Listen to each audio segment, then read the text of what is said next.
आई सदा चली आई कर जाए पर्वत जाई।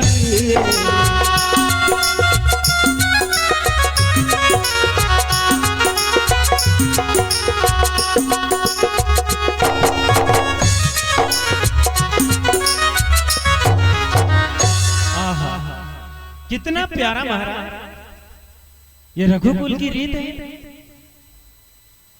तो महाराज निभाने के लिए कि चाहे प्राण ही चले जाए पर वचन नहीं जाना चाहिए।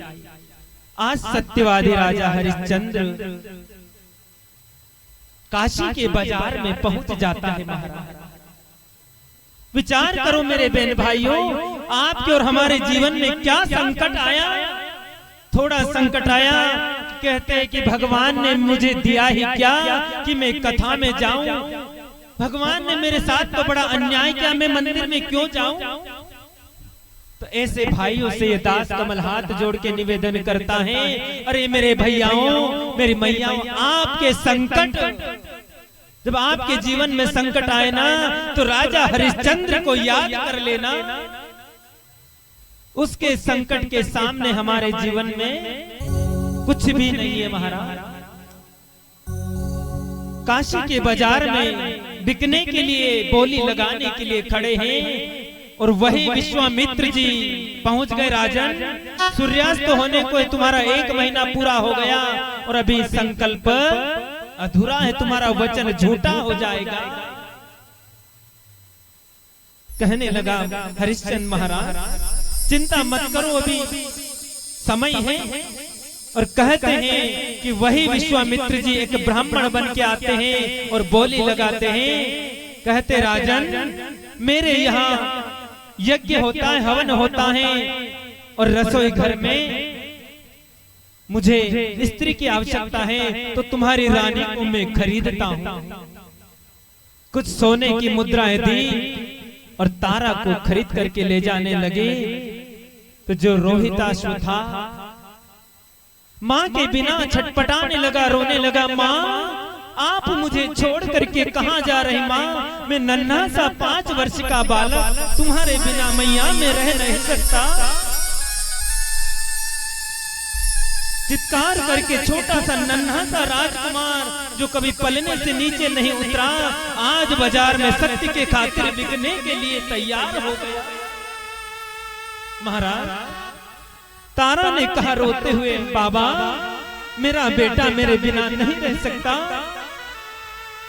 थोड़ी मुद्रा और आप हमारे पति को दे दीजिए और मेरे बालक को भी खरीद लीजिए ना, ये आपकी पूजा कक्ष में सेवा करेगा। ब्राह्मण देवता ने थोड़ी मुद्रा दी, उसे भी खरीद लिया।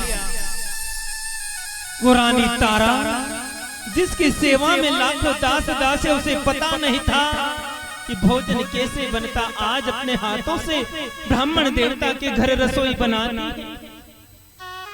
वो छोटा सा नन्हा सा राजकुमार रोहित पुष्प तोड़ करके लाता, सफाई करता, झाड़ू लगाता, महात्मा की सेवा करता। महाराज वारे प्रभु कि कैसी परीक्षा की घड़ी है। इधर हरिश्चंद्र काशी के बाजार में खड़ा है। विश्वामित्र जी एक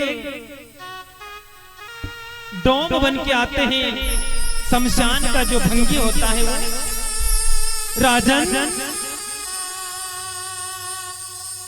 तुम्हें हम खरीदते हैं। शमशान में आज भी काशी में हरिश्चंद्र घाट प्रसिद्ध है।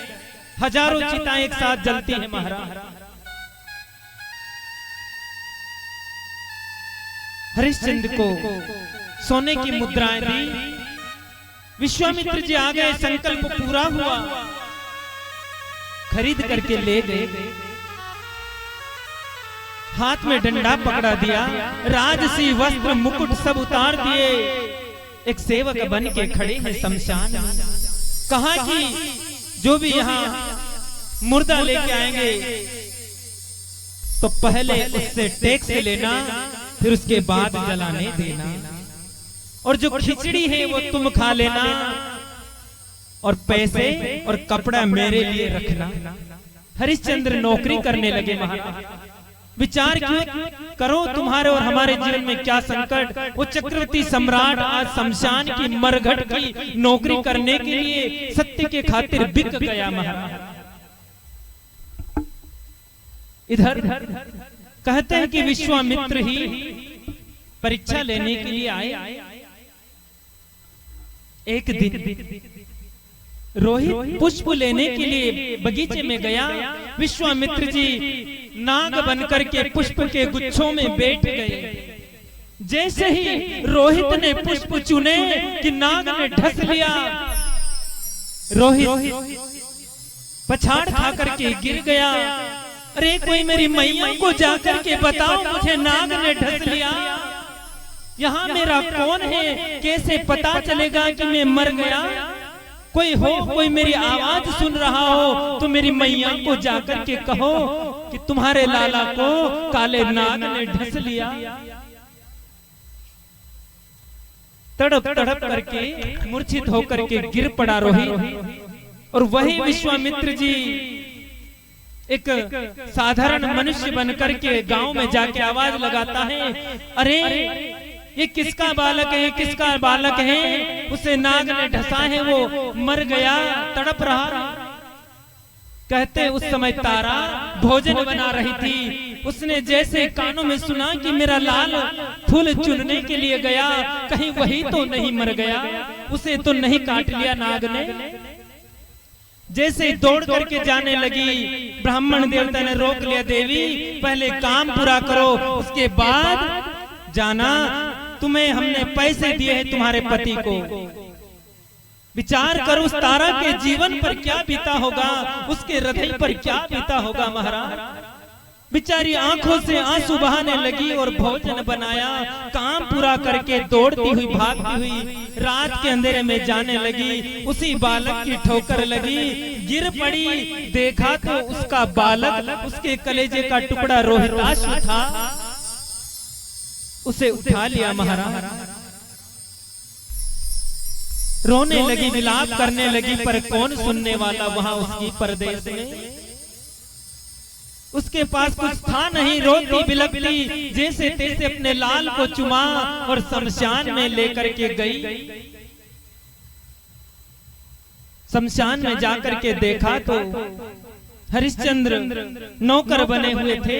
रोक दिया, देवी यहाँ आप संस्कार, अग्नि संस्कार नहीं कर सकती, दाह नहीं कर सकती। क्यों? बोले यहाँ इस शमशान का नियम है कि 1.25 सेर खिचड़ी और 1.25 गज का कपड़ा मुझे दोगी टैक्स के रूप में, तभी आप दाग कर सकती हो। कहा कि महाराज मैं कहां से लाऊं, मैं अबला हूं। आधी धोती फाड़ करके मैंने अपने लाल को लपेट रखा, कफन भी नहीं है। विचार करो, चक्रवर्ती सम्राट का पुत्र जो राजकुमार था, आज उसके नसीब में मरते समय कफन भी नहीं है।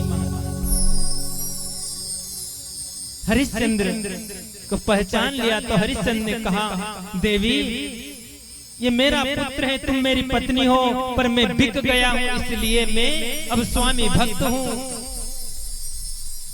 तो जो 1.25 सेर खिचड़ी वो मुझे मिलती है वो मैं छोड़ देता हूँ, पर 1.25 गज का टुकड़ा कपड़ा मेरे स्वामी को मिलता है, वो तो देना पड़ेगा। रोते रोते तारा ने अपनी जैसे तैसे लाज बचा रखी थी उस धोती को फाड़ा और वो आधा टुकड़ा भी टैक्स के रूप में दे दिया। अग्नि संस्कार जैसे होने लगा तो हरिश्चंद्र ने कहा कि अब इस जीवन को रख करके भी क्या फायदा। राजा यदि जीता है तो प्रजा के लिए, तो मैं न तो राजा